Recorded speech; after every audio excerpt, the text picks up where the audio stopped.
Hello दोस्तों, मैं हूं चित्रांशी।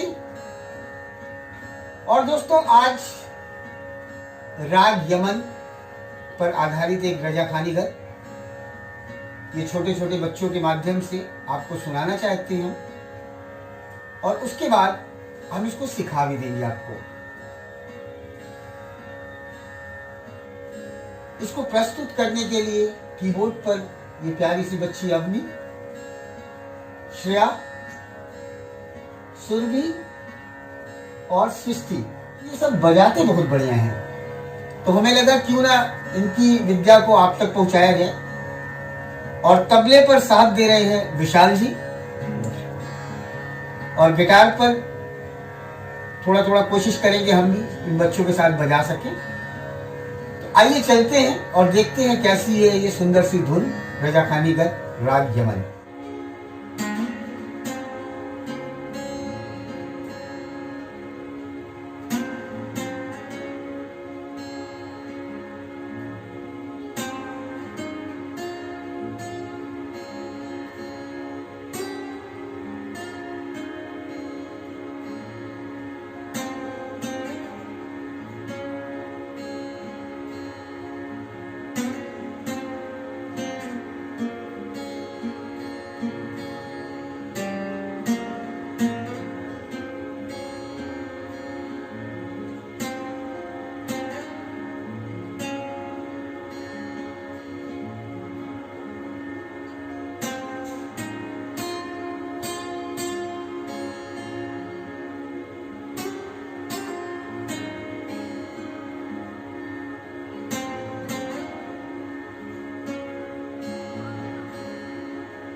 दोस्तों, ये छोटे छोटे बच्चों के द्वारा रजाखानीगत राग यमन में, आइए अब हम इसको आपको सिखा देते हैं कि कैसे आपको प्ले करना है।